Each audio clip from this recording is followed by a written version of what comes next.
নমস্কার বন্ধুরা, কেমন আছেন সবাই? আশা করছি সবাই ভালো আছেন, আমি ভালো আছি। তো বন্ধুরা চলে এসেছি কিন্তু রান্নার কাছে। চোলা অন করে দিলাম, কড়াইতে দেখুন তেল চোলা অন করে দিয়েছি। আমি এখন রান্না করবো যে ট্যাংরা মাছ। দেখুন এই যে বড়ো ট্যাংরা গরম জল করে দিয়ে হলুদ লবণ মেখে নিয়েছি। আর এর জন্য নিয়েছি হচ্ছে আলু। এখানে 3টে আলু আছে সেদ্ধ। বন্ধুরা সকালে আজকে বলছে কি গতকালকে আমি একাদশী বসছিলাম, এই কারণে সিম আর আলু ভাতটা দিয়েছিলাম। কিন্তু আমাদের সকালে বাড়ি কিন্তু ভাত খাওয়া হয়নি, তার কারণ হচ্ছে অনেক বাড়িতে কিন্তু প্রসাদ দিয়েছে। আজকে উপোস ছিল, অনেকে ভাতের ভোগ দিয়েছে, কেউ খিচুড়ি ভোগ দিয়েছে। সেই সব মেয়েটা আনছিল, খাওয়া হয়ে গেছে এগুলো, কিন্তু আমাদের তো খাওয়া হয়নি, এগুলো রয়ে গেছে। তা চিন্তা করলাম দুপুরবেলার আলু ভাতটা করবো না, শুধু সিমটা ভাতটা করেছি এই যে। আর এই আলুগুলো চিন্তা করলাম এগুলো দিয়ে ট্যাংরা মাছ রান্না করি, তাহলেই ঠিক হয়ে যাবে। ওটার বাড়তি করে মেখে খাওয়া লাগবে না। আর এই জন্য নিয়েছি কিছু বেগুন কেটে নিয়েছি এই যে লম্বা করে। আর এই যে মেয়েকে আরও বাবাকে কালকে বাঁধাকপি ভাজি করে দিয়েছিলাম, তার তো একটু রয়ে গেছে, একটু গরম করলে দুপুরে এখন হয়ে যাবে আমাদের। আর এর জন্য নিয়েছি একটু আদা বাটা। এই যে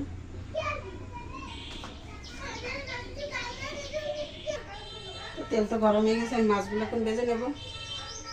তেলের ভিতরে একটু হলুদ দিয়ে নিয়েছি, এখন মাছ দিয়ে দিচ্ছি।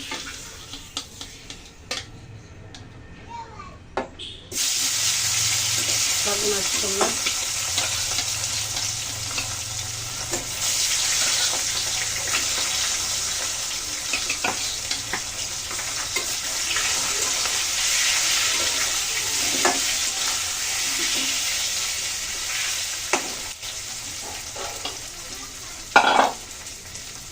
বন্ধুরা দেখুন দেওয়ালে কত তেল ছিটে গেল।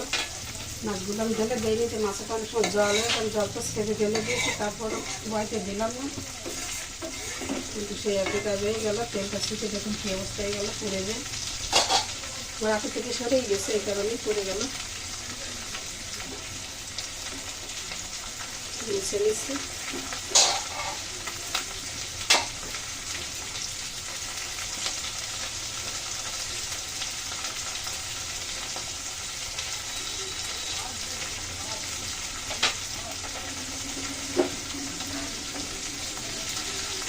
মাছগুলো চেষ্টা খুব ভালো করে ভেজে নেব। মাছগুলো উঠিয়ে নিচ্ছি।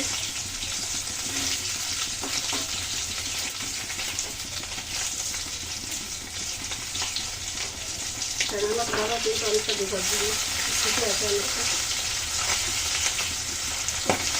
দেখুন অবস্থা।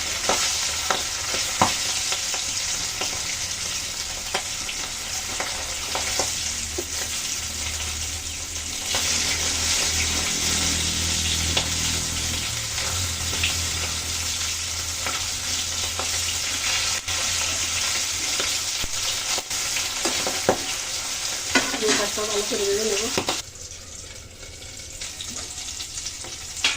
ট্যাংরা মাছটা কিন্তু আমাকে পুরো পরিমাণে অ্যাটাক করলো। বন্ধুরা বলবেন না, আমি তো আপনাদের সেটা দেখাইনি। আমার সমস্ত গা মুখে কিন্তু সব জায়গায় কিন্তু তেল ছিটে আসছে। মুখে টুকে এখন একটু দেখা যাবে, পরিষ্কার হয়ে যাবে এই অবস্থা। মাছে কিন্তু ভাজার সময় একটু কড়াইতে তেল দিয়ে দিলে কিন্তু একটু কম হয়, কিন্তু আজকে আমাকে এইভাবে মাছের মনে রাগ আছে আমার উপর দিয়ে। তো জ্যান্ত কিছু ট্যাংরা মাছ আমি কুটেছিলাম, সেই সময় তো ওরা বলেছে তোকে রান্নার সময় দেখবো, সেটাই মনে করেছে। আর সেটা দেখেও নিল আমাকে। এখন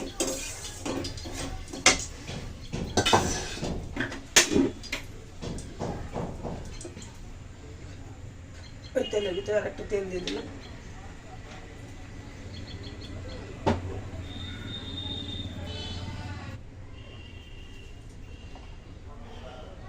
তেল তো গরম হয়ে গেছে, দিয়ে দিচ্ছি ফোড়নে শুকনো লঙ্কা, তেজপাতা,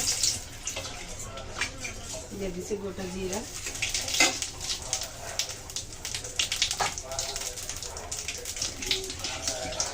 ফোড়ন ভালো করে ভেজে নিয়ে দিয়ে দিলাম সিদ্ধ করে রাখা আলু।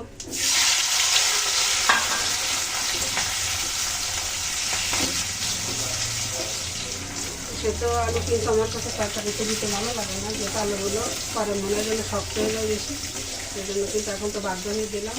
সেটা তো বললাম আপনাদের কী কারণে দিচ্ছি। সামান্য একটু হলুদ দিয়ে নিলাম,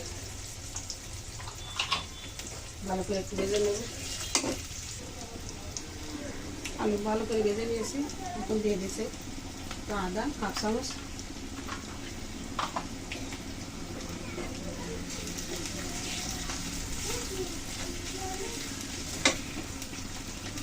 দিয়ে দিচ্ছে 1 চামচ লঙ্কার গুঁড়ি,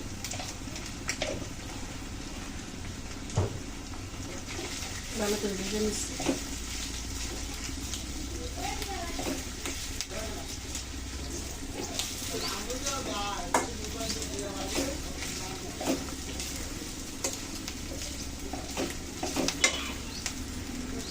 সুন্দর করে ভেজে নিলাম, এখন জল দিয়ে দিচ্ছি।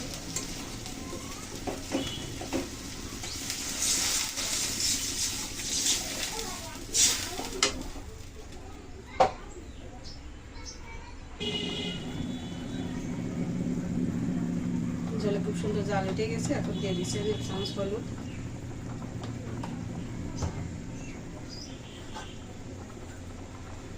ভেজে রাখা মাছগুলো দিয়ে দিচ্ছি। এখন দিয়ে দেখুন মাছগুলো কত সুন্দর করে ভেজে নিয়েছি।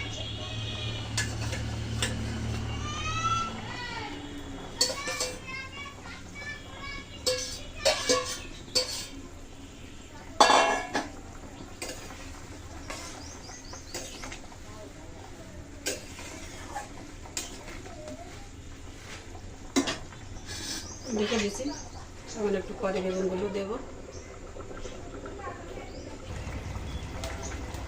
ঢাকনাটা তুলে নিয়েছি, জলে কিন্তু কালার এসে গেছে। আমি এখন বেগুনগুলো দিয়ে দিচ্ছি।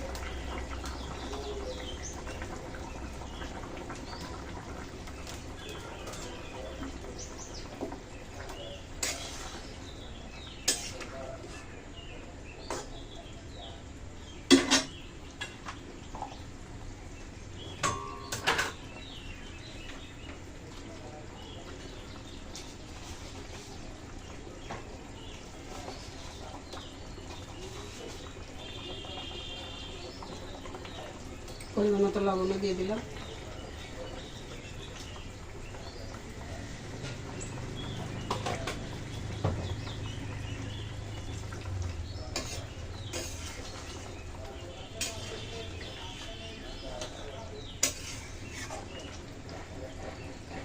বন্ধুরা, আমি এই যে সাদা মাটা রান্না করি, এইভাবে আপনারা একদিন করে খেয়ে দেখুন। আর সব থেকে বড় কথা হচ্ছে বন্ধুরা, পেঁয়াজ রসুন দিয়ে সবসময় কিন্তু আমরা খেতে পারি না। আমাদের মনে হয় যেন একটু গ্যাসের চাপ দিয়ে বেশি গলা জ্বলে যায়, মুখ জ্বলে যায়। এই জন্য কিন্তু এরকম ধরনের সমস্যা কিন্তু অনেকের। আমি ইউটিউবে একদিনের দিদিভাইকে শুনেছিলাম, উনি বলতেছিলেন যে ইউটিউবে হয়তো আমার আর রান্না হবে না, যেহেতু এই তেল মশলা দিয়ে অনেক রান্না করতে হয়, সেটা আমাদের খাওয়ার মানুষ নেই, খেতে পারি না, খেতে হবে অনেক সমস্যা হয় খেলে। তো সেরকম কিন্তু আমিও বলছি। তো বন্ধুরা, আমি যে সাদা গোটা রান্না করি, যদি আপনাদের ভালো লাগে অবশ্যই সাথে থাকবেন, দেখবেন। আর ভালো যদি না লাগে তাহলে তার কিছু করার নেই। তো সবসময় কিন্তু ওভাবে আমরা খেতে পারি না, আমাদের সমস্যা হয়। এই কারণে কিন্তু যেভাবে আমরা স্বাভাবিক সবসময় রান্না করে খাই সেটাই করে দেখাই। আর এরই মাঝে আমরা একটা টমেটো কেটে নিয়েছি, আর কিছু লেবু নিয়েছি কেটে। টমেটো আর একটু পরে দেবো, যেহেতু পাকা টমেটো এত তাড়াতাড়ি দিলে কিন্তু গলে যাবে। এখন এই অবস্থায় আর একটু আদা দিয়ে দিচ্ছি।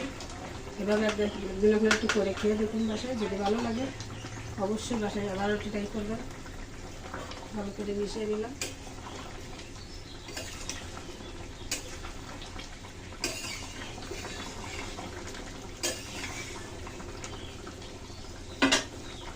ঢেকে দিচ্ছি আবার।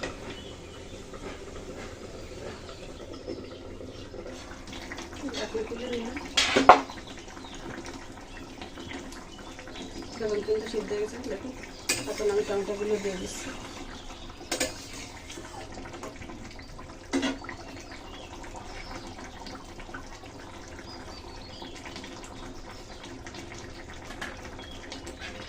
একটু দেখে রেখে দেবো, টমেটোগুলো সিদ্ধ হয়ে যাবে। রান্না তো হয়ে গেল, এখন আমি সবশেষে দিয়ে দিচ্ছি হাফ চামচ জিরার গুঁড়ি।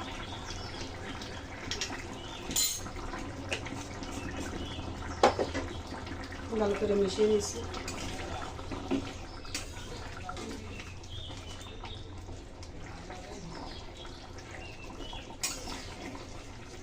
অনেকে কিন্তু দেখি যে বেগুন রান্না করে গলে যায়, ওটা ধরার জায়গা থাকে না, কিন্তু দেখুন আমার এই বেগুনগুলো একদম কিন্তু গলেও গেছে, আর কিন্তু সব গোটা আছে দেখুন। আর বেগুনগুলো নিয়েছি কিন্তু গোটা সাইজের, দেখো সব বেগুন সিদ্ধ হয়ে গেছে। আমি এখন তরকারি নামিয়ে নিচ্ছি, চুলা অফ করে দিলাম, তেজপাতা দুটো তুলে ফেলে দিচ্ছি, নামিয়ে নিচ্ছি তরকারি।